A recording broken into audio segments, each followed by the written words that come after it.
You guys, guess where we are right now? We're at Stonehenge.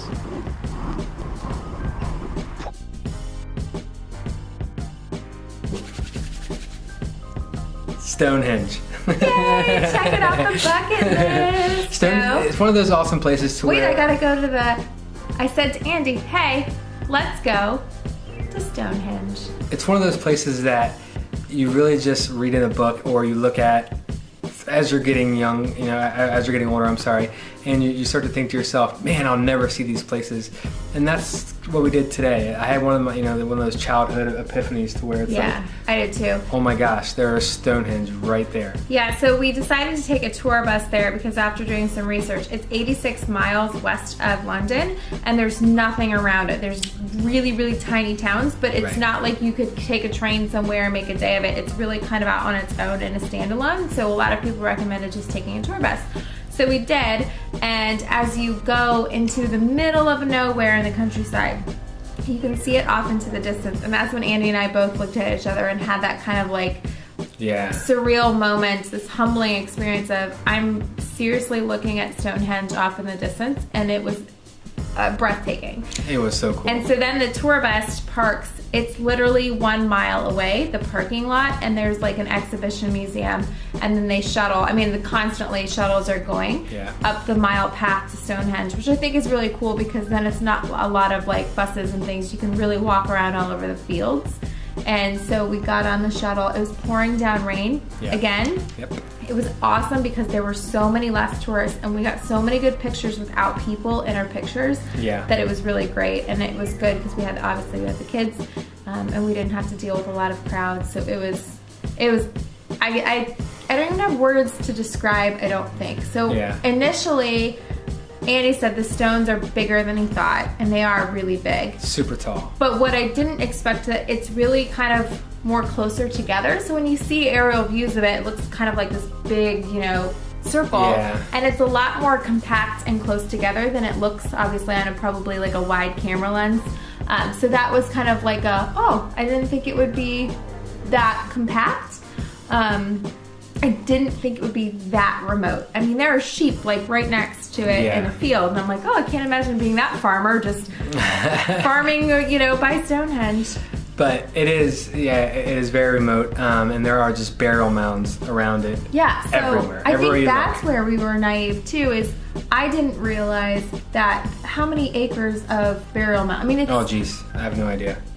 Where's that book that Nora was reading? I don't know. Anyway, tons of burial mounds. And the only way they carbon dated Stonehenge, the date, was underneath these burial mounds were antlers of animals that they used to dig up the mounds and like dig and build things. And so that's what they carbon dated all the way back to.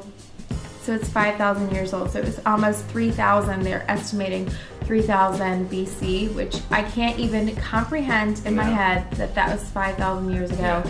And unbelievable. So there were multiple theories that the guide obviously gave us about what Stonehenge was. So obviously people vary on what they think it was. I'm not going to give it any opinions. It was just awesome, and you can get really close to it. That was the other thing I couldn't believe. You can't walk through the stones because they're scared that the ground might erode around. Yeah, which makes sense. I didn't need to walk through. I didn't need to touch it either. You could get. I would say we were maybe 50 feet away from a stone. So, and even the heel stone, we were maybe you could almost reach out and touch it. Yeah. So. It was really cool, and doesn't take long. I think we stood there for maybe half an hour. You can stay as long as you like, but then at they take you back down on this tram thing, and they take you to this pretty awesome gift shop. And there's awesome a gift shop. Little cafe there. You can get beer. We didn't have time to go into the exhibition museum, but our bus driver said it was really cool because they replicate Stonehenge in there, and you can stand obviously in the middle and see the sunrise and set. So I wish we had gotten to see that, but we were a little rushed because we were on a tour guide. It was either get food for the kids or go to the exhibit, and then we had to get some. Yeah, but it was cool. I had this moment where Abel was in his stroller, and I leaned down, and I was trying to explain to him that we were looking at stones from when the dinosaurs roamed the earth, and he seemed to really be listening, and he's really into dinosaurs, so I think he kind of understood. I don't think dinosaurs were around when Stonehenge was around. They're like millions millions and millions. I was of years trying to ago. paint. I was trying to paint the picture for Abel. Like, these are super old stones, right. and these were here when the dinosaurs. He seemed to get it. He seemed he was pretty locked into it, Yeah. and he seemed to like it. And then he saw again. We got this book on Stonehenge. And he looked at it today and was like, Stonehenge. He's like, Stonehenge. So Yeah. that was cool to have him recognize it So all. Stonehenge, unbelievable. I recommend it. If you're only in London though for a short time, it's so far out there. Yeah.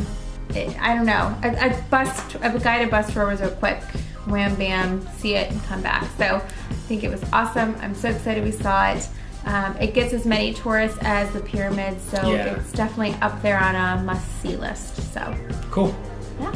All right. Until next time. Yeah. And if you like us, hit that subscribe button down there. Follow us on Facebook and all that good stuff. You guys know what to do. It's been around forever. Just like us, follow us, tell your friends. A lot of fun stuff. All right, y'all. Thank you. See ya.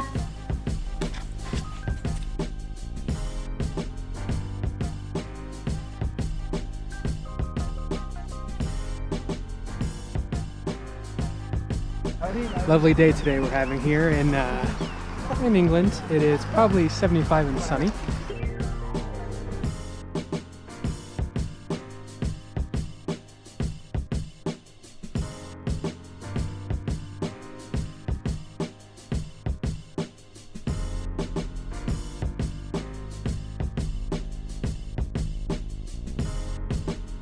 So I think we've come to an agreement that Stonehenge is pretty awesome. It's amazing. And that I think it was a meeting place for tribes.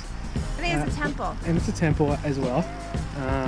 But to be honest, the stones are a little bigger than I thought they'd be. They're taller, bigger but closer together than taller. I thought they would be. Stonehenge is in the middle of absolutely nowhere.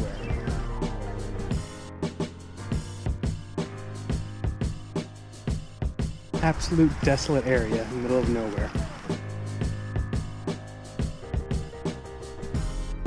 I'm going to be